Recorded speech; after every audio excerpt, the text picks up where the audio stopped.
the occasion of the 13th of Vendemiaire, Miron commanded one of the divisions of artillery which defended the convention, notwithstanding the entreaties of a great number of his acquaintances and of the persons composing his society.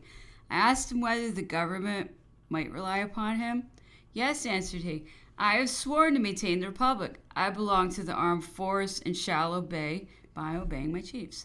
I am, besides by principle, an enemy to all revolutionists, and quite as much to those who only adopt their maxims and proceedings in order to establish the throne as to those who would bring back that cruel system under which my father and my family have so long suffered. And in fact, he behaved very gallantly and was extremely useful in that engagement, which saved liberty. I had selected him to be my aide-de-camp at the commencement of the campaign of Italy. He rendered most essential services in almost every action and died gloriously at last on the field of battle at Arcole, leaving a young widow 8 months gone with child. In consideration of the services he had rendered in the different campaigns of this war, I asked that the name of his mother-in-law should be erased from the list of emigrants on which it had been inscribed, although she had never left France. And I claimed the same act of justice in favor of his brother-in-law, whose name had been registered in the fatal list when he was only 14 years old, whilst abroad for his education. From the men who had contributed to his victories, the emperor passed to the consideration of the movements and combinations which had decided them. These form a series of conceptions, maneuvers, and proofs of intrepidity, of which no other example is to be found in the annals of history. In 3 years, he had conquered all the northern part of Italy, opposed with about 30 or 40,000 men the greatest efforts of Austria, and made 6 campaigns.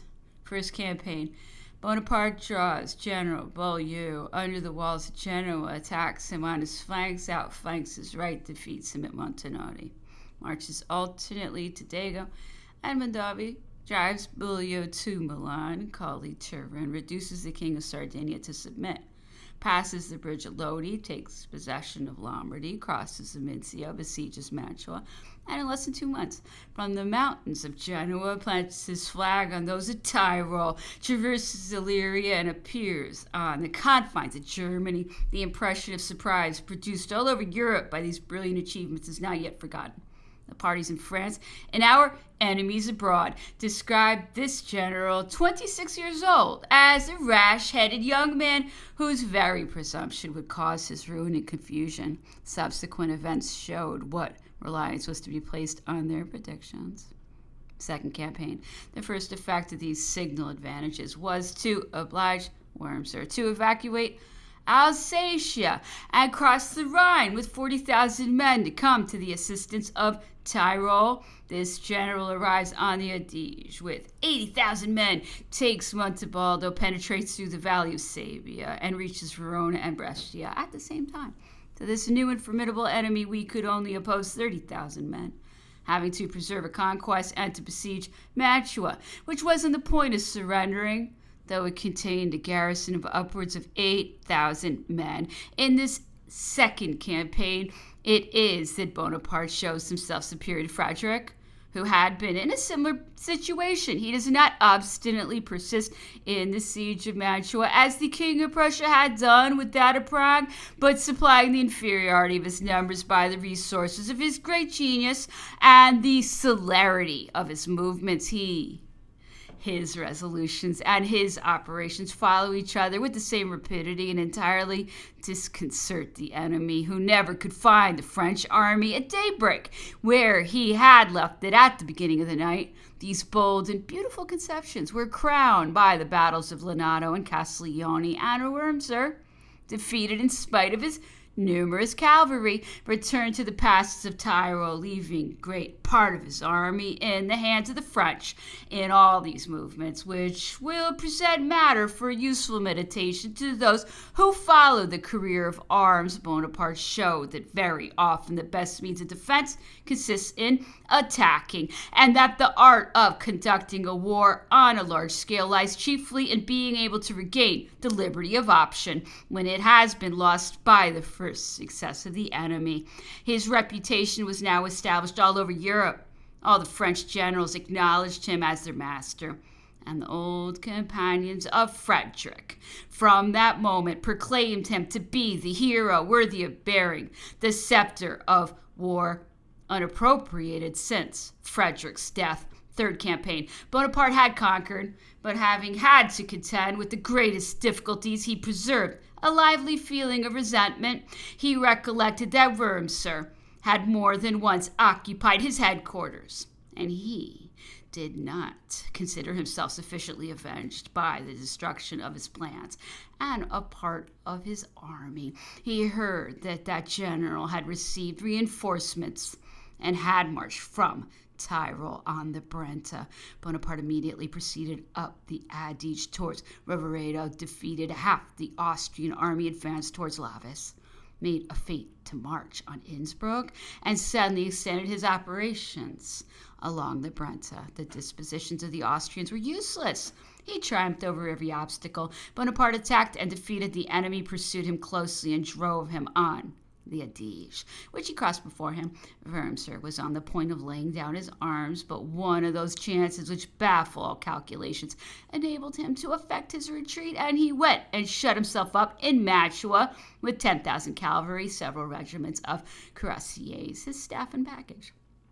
The execution of these movements was so rapid and the defeat so complete that Austria was not apprised of these disasters until she heard by public report that she no longer had an army of Italy, that her frontiers were quite unprotected, and her general shut up in the only place that remained in his possession. It is easy to observe that in these bold maneuvers, Bonaparte had not left anything to chance, and although his marches at first view excite surprise, it is soon perceived that a retreat is secured and the measures to be adopted in case of a reverse decided upon. Military men will notice with a deep interest the numerous and frequent points of resemblance between this campaign and that of the army of reserve. In both they will find Bonaparte maneuvering upon the enemy's line of operations, placing himself between the enemy's troops and his magazines, intercepting his retreat and deciding at one blow the fate of the whole army. Fourth campaign. It will be easily conceived how much the court of Vienna must have felt irritated by these repeated reverses. Austria was aware that Bonaparte had only a handful of men, and she resolved to try her utmost to liberate her blockaded field marshal and save Mantua. Alvizi was sent for that purpose at the head of a formidable army. 50,000 men marched through Friuli and 20,000 through Tyrol. We could not oppose so great a force, and finding it impossible to resist or to preserve a range of country so extensive, the French general only endeavored at first to check the movements of the enemy by various corps of observation, which he posted on the Brenta. Alvizi forced these corps past the Pavia, and Bonaparte was obliged to evacuate the whole tract of country comprised between the Brenta and the Adige.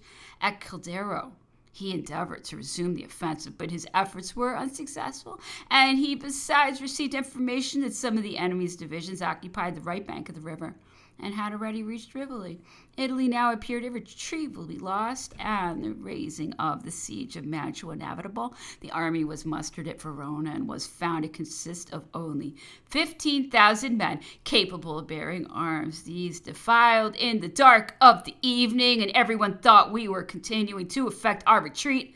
But this was not the case. The troops were ordered to move on the Adige, which they crossed at 2 o'clock in the morning, and Bonaparte gave the celebrated Battle of Arcole. Although the chief object he had in view had failed from the commencement of the action, this skillful maneuver procured him the advantage of forcing the enemy to evacuate the fine position of Caldero and driving him amongst the marshes, where he was compelled to fight upon the dikes, by which means the advantage of the superiority of his numbers was greatly diminished.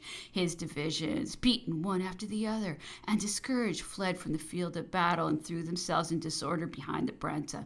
Bonaparte, having constantly rallied victory round our standard, The public, who frequently judged only by results, had perhaps thought that all his plans had constantly been successful. Such a supposition would be very erroneous. The best concerted measures have often turned against him, but nobody was more prompt or more skillful in substituting others in place of those that had failed, and in obliging fortune again to become favorable. Fifth campaign. In this fifth campaign were fought the battles of Rivoli and La Favorite, which led to the possession of Mantua. The first of these battles was more glorious for our army than that of Marengo, since with 18,000 men we defeated 40,000, of which 20,000 were taken prisoners. With such an inferiority in numbers, and on a field of battle of only 5 square leagues, it was particularly in this action that the chief of the army displayed the great art of showing his superiority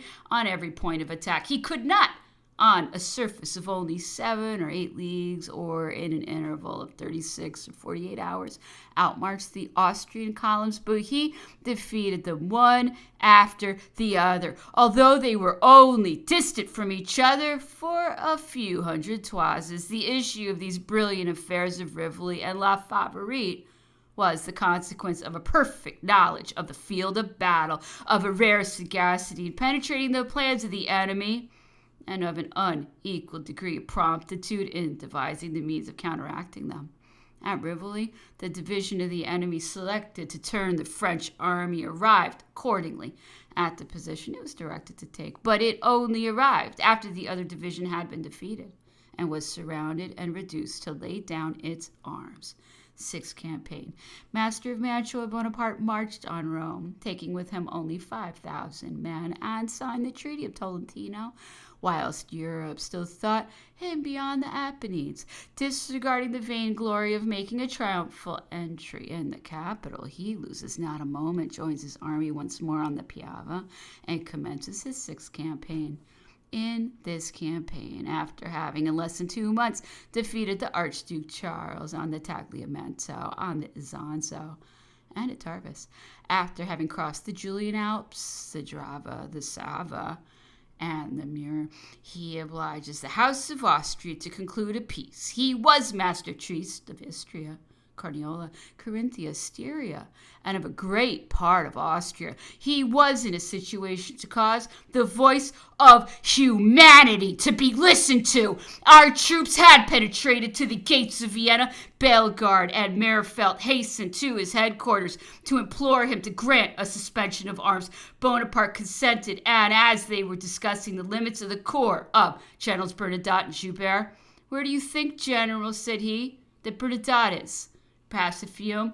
No, he is in my drawing room, and his division is half a mile from here. And Joubert, where do you suppose him to be?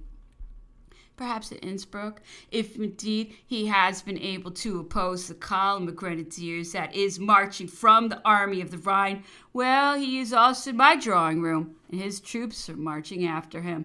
These two answers surprised the Austrians, and the more so as their general had just sent considerable detachments to defend the provinces of Carniola and Tyrol, through which he thought Generals Bernadotte and Joubert were to pass. Thus, whilst the enemy was dividing his forces, Bonaparte had concentrated in a space of about 6 square leagues the whole of his troops, amounting to 46,000 men. Campaigns of Egypt and Syria.